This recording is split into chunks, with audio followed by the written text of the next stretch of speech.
Salut à tous, bienvenue sur la chaîne Savant Ugiloc.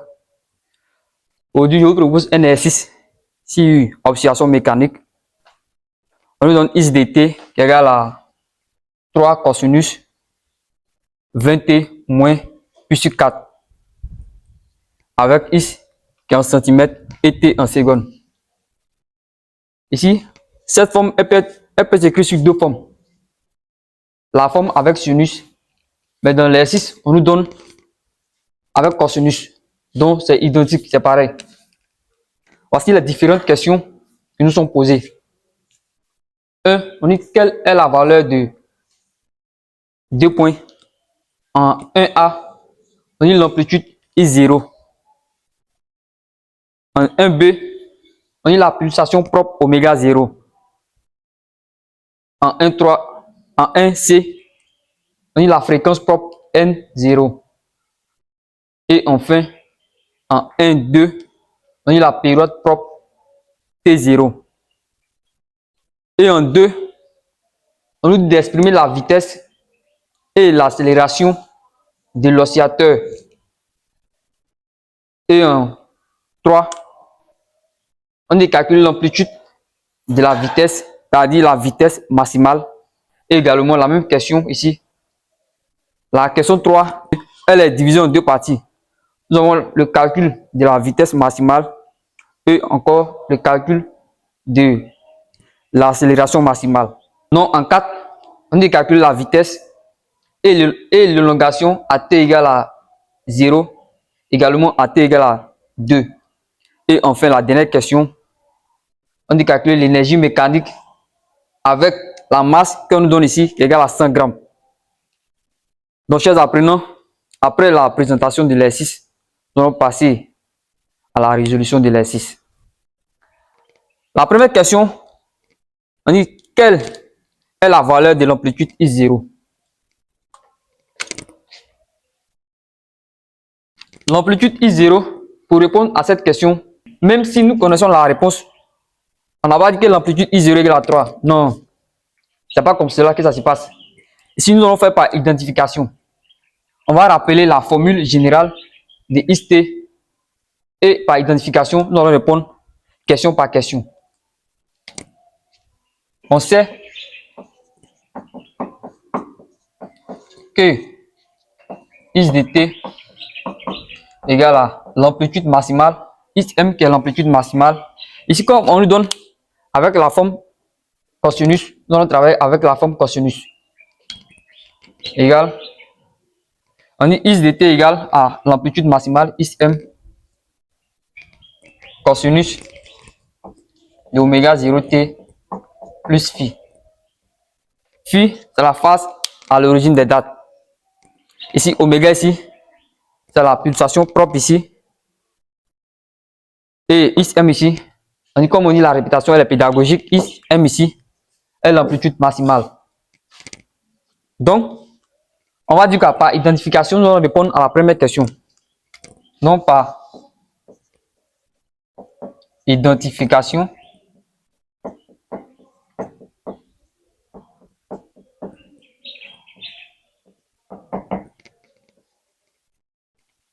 Par identification. Is0 ici, is0, quelle l'amplitude maximale égale à quoi ici? Si on remarque bien les deux expressions que nous avons ici, ici is égale à 3 cosinus de 20t moins pi sur 4. Ici, avec cette formule générale, on remarque quoi? Que ism ici n'est rien d'autre que 3 ici. On nous dit at égale à 0. I0 ici. Donc, on va dire notre amplitude représente tout simplement le 3 qui est ici. Égal à 3. Égal à 3. Ici, c'est 3. On nous dit que is est en centimètres. C'est I0 égale à 3 cm. Qui est notre amplitude I0 ici. 3 cm. Mais comme nous on sait que la distance, elle s'exprime en mètres, donc on va convertir I0 en mètres. Ici, c'est centimètres, ici, centimètres. Donc, dans centi, on a 100 dedans. Donc, cela implique quoi? Que I0 égale à 3, 10 puissance moins 2 mètres. Donc, chers apprenants, nous avons répondu à la première question. Nous allons passer à la question suivante. La question suivante, B, 1B, la pulsation propre oméga 0. La pulsation propre oméga 0. Ici également, nous allons toujours procéder par identification encore pour déterminer la valeur de oméga 0. Donc, voici toujours la formule générale qu'elle a. On remarque quoi? Ici, que le 20 représente tout simplement oméga 0. Donc, qu'est-ce qu'on va dire? Toujours par identification.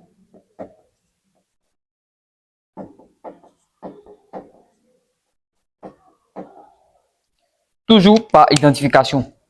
Donc, voici la méthode que vous devez avoir au cours d'un examen ou au cours d'une interrogation. Voici la méthodologie que vous devez avoir.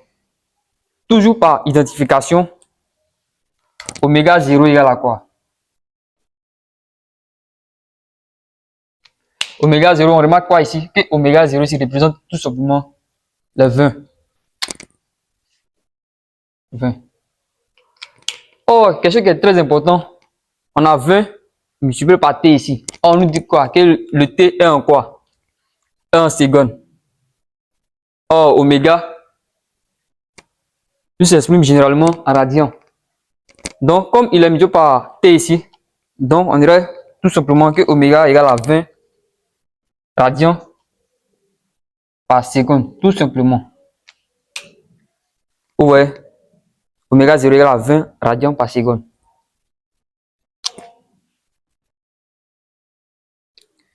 Donc, après avoir fini avec la question 1B, nous allons passer à la question suivante, qui est 1C. On a la fréquence propre N0. Donc, ici, dans la formule ici, nous n'avons pas N0. Mais cela ne doit pas vous effrayer aussi. On peut passer par les démonstrations pour trouver N0. Si vous connaissez la formule de N0, vous ne devez pas avoir peur. Donc, on sait quoi? On sait que N0, chers apprenants, N0 égale à quoi? C'est une formule que vous devez retenir par cœur. N0 égale à 1 sur T. Ce n'est pas difficile à maîtriser par cœur. N0 égale à 1 sur T. Donc, qu'est-ce que nous allons faire? Ici, dans la formule générale, nous n'avons pas de N0. Mais on nous dit de trouver la valeur de N0. Donc, qu'est-ce que nous savons encore? On sait que T égale à 2pi sur oméga 0. Donc, ici, qu'est-ce que nous allons faire? On va remplacer tout simplement la valeur de T dans l'expression de N0, tout simplement. Donc, cela implique quoi? Cela implique que N0 égale à 1 sur quoi? Ici, il va remplacer T ici par 2pi sur oméga 0. Égale à 2pi sur oméga 0. Donc, chers apprenants, vous voyez qu'on commence à trouver la valeur de N0 maintenant. Donc, N0 va donner quoi? Ici, on a 1 divisé par 2pi sur oméga 0. Donc, cela égale à quoi? Égale à 1 multiplié par l'inverse de 2pi sur oméga 0. Or, l'inverse de 2pi sur oméga 0 n'est rien d'autre que oméga 0 sur 2pi. Égale à oméga 0 sur 2pi. Donc, apprenons, vous voyez que cela n'est pas du tout compliqué. C'est juste, on a fait ici, si on a A ici, regardez, tout ça, il y avait un rappel. Si on a A divisé par B sur C, cela donne quoi? Égal à A qui est multiplié par l'inverse de B sur C qui n'est rien d'autre que C sur B. Donc, c'est cela que nous avons appliqué ici. Notre A ici représente tout simplement le 1. Et notre oméga 0 ici représente tout simplement le C. Et notre DP ici représente le B. Donc, ici, cela va donner quoi? N0. Cela implique que N0 égale à quoi? Égal à oméga 0 sur 2pi. Or, nous allons déterminer dans 1A la pulsation propre qui est oméga. Nous allons déterminer, on a trouvé ici 20 radians par seconde. Donc, on va remplacer ici oméga 0 par 20. Donc, N0 va donner ici 20 sur quoi? Sur 2pi. Donc, ici, on peut simplifier. On a 20 divisé par 2pi ici. Donc, on sait quoi? N0 égale à. Donc, qu'est-ce qui donne 20 en multiplication? C'est 2 par 10. Ici, on a 2 pi ici. Donc, ici, on peut simplifier par 2 ici. Ici par 2, ici par 2. Donc, enfin, la fréquence propre ici va nous donner 10 sur pi, tout simplement. Voici la valeur exacte ici. Ici, vous pouvez diviser pour trouver avec les virgules, mais je vous conseille de laisser sur cette forme. La fréquence s'exprime en S généralement.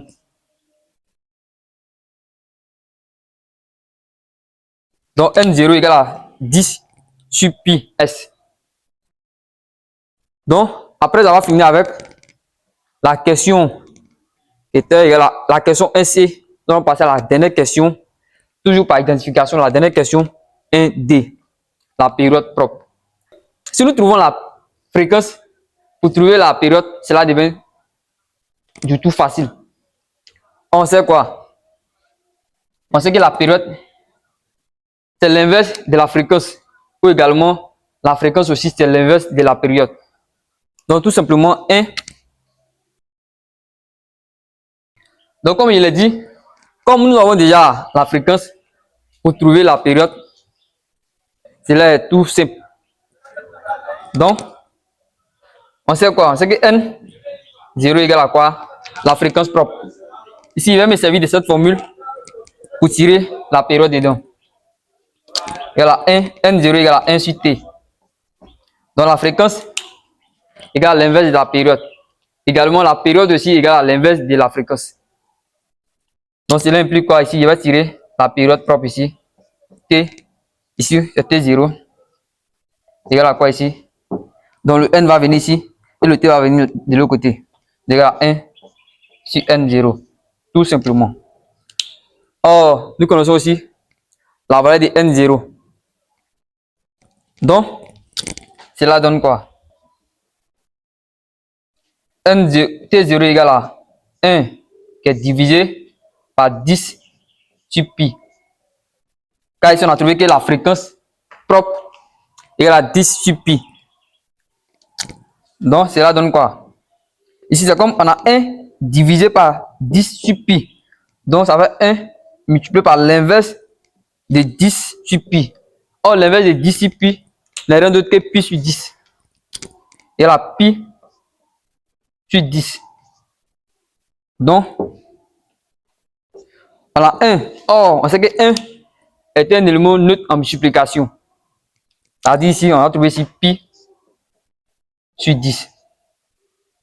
Donc, en conclusion, la période propre égale à pi sur 10, qui est en secondes.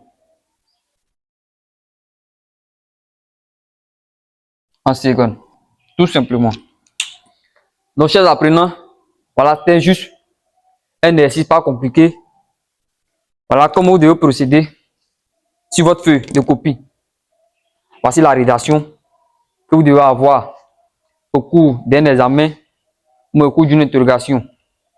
Voici la rédaction. C'est un exercice qui est très très simple. À part quelque chose de compliqué dedans.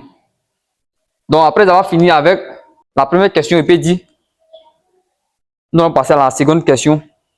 2, qui est d'exprimer la vitesse et l'accélération de l'oscillateur mécanique à chaque instant. Donc, chers apprenants, nous allons poursuivre la suite de l'exercice. Après avoir fini avec la première question, nous allons passer à la seconde question. Donc, d'exprimer la vitesse et l'accélération de l'oscillateur mécanique à chaque instant. Donc, qu'est-ce que nous allons faire?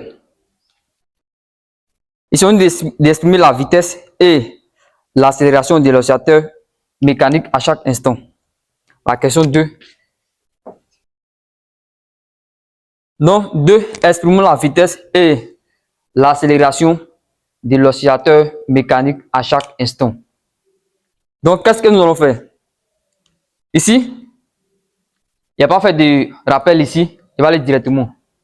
Car ici, tout simplement, c'est de trouver la vitesse et l'accélération. Ici, le X de t ici représente tout simplement la position. Or, si nous avons la position, pour trouver la vitesse, on dérive tout simplement la position pour trouver la vitesse. Ici, la position que nous avons ici, si on veut trouver la vitesse, ici, on aura dérivé des fonctions composées. Mais le professeur Zamblé a déjà fait une vidéo sur la dérivée des fonctions composées sur la chaîne Savant Ujlop. Vous pouvez aller regarder cette vidéo et vous allez bien comprendre ce que moi je vais faire ici. Donc, la vitesse. Ici, la vitesse, vous devez connaître quelque chose. Ici, la vitesse, c'est V. Elle se note V. Également, elle peut se noter encore X point. Car généralement en physique, la vitesse, on travaille avec X point. Si vous voyez X point ou Y point, tout simplement c'est la vitesse. On peut noter V ou soit X point. Mais comme en physique, généralement on travaille avec les X points, moi je vais travailler avec X point. Je vais laisser V pour travailler avec X point. Mais vous devez, si vous voyez V ou X point, c'est la vitesse tout simplement. Donc, X point va me donner quoi ici? X point va me donner quoi ici? Et si nous avons la dérivée des fonctions composées ici. Donc, X point égale à quoi? Égale à 3 fois ici 20 sur la dérivée de cosinus, c'est moins sinus. Donc le moins va agir ici. On aura ici moins ici. Sinus de quoi? 20t moins pi sur 4, tout simplement. Pour ceux qui n'arrivent pas à comprendre, peuvent aller regarder la vidéo du professeur Zamblé sur la dérivée des fonctions composées. Vous allez bien comprendre. Là-bas, il a bien détaillé. Donc, X point de t me donne quoi ici? On aurait ici 3, moins 3 fois 20. Or, moins 3 fois 20 me donne quoi ici? Ici, on sait que moins 3 fois 0 me donne 0 ici. Moins 3 fois 2, ça fait 6. Donc, on aurait ici moins 60. Moins 60 de sinus de 20t moins pi sur 4. Voilà, chers apprenants, voici la vitesse comme nous demandait ici. Donc, nous allons passer à l'accélération. L'accélération aussi, on peut noter A si on veut. Également ici, on sait que l'accélération égale à la dérivée au carré de la position. Également sur par rapport à ddt au carré. Également quoi, la dérivée, l'accélération égale à la dérivée de la vitesse sur ddt. La vitesse ici, c'est x point. Donc, c'est-à-dire quoi? L'accélération égale à x 2 points, tout simplement. D'après ces formules que j'ai mis ici. A égale à x point. Donc, c'était juste un rappel pour vous dire si vous voyez A et l'accélération peut s'écrire encore x 2 points. Donc, x 2 points de t égale à quoi? Si nous allons faire même chose également, c'est comme ça le 20t qui sort. On fait la dérivée de 20t. Or, la dérivée de 20t égale à 20. Donc, qu'est-ce que j'aurai ici? Ici, moins 60 multiplié par 20. Ici, le moins va rester. On sait que la dérivée de sinus égale à cosinus. Cosinus de 20t moins pi sur 4. Tout simplement. Après calcul de moins 60 fois 20, je trouve 1200. Donc, x 2 points égale à quoi? Égale à moins 1200 cosinus de 20t moins pi sur 4. Tout simplement. Vous voyez que cela n'est pas du tout compliqué. Donc, on va finir avec la question 2.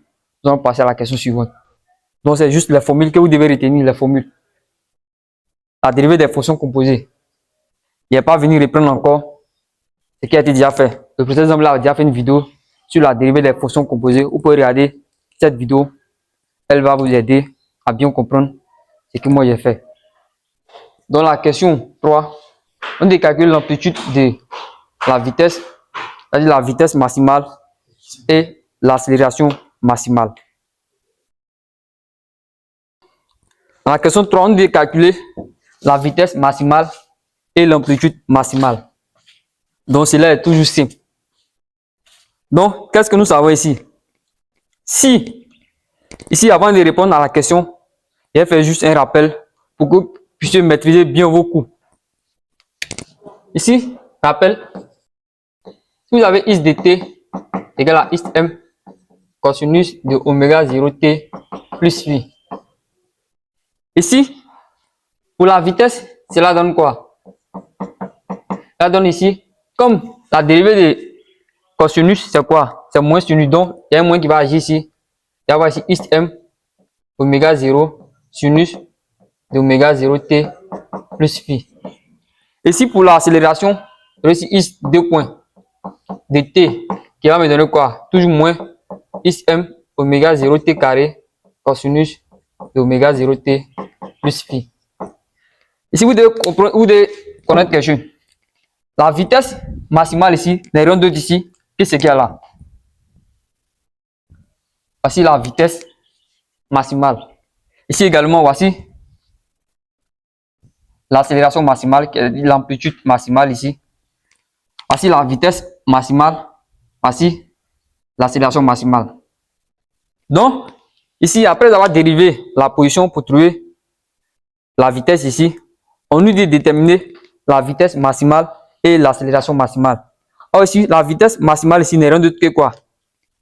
Voici, je vais encadrer ici. Voici ce que nous allons trouver pour la vitesse. Également, voici ce que nous allons trouver ici pour l'accélération. Donc ici, la vitesse maximale par identification avec ce que j'ai fait ici n'est rien d'autre que 60. On ne prend pas le moins en compte. On dit la vitesse maximale, elle doit être positive. Donc ici, par identification avec ce que j'ai fait, c'est 60.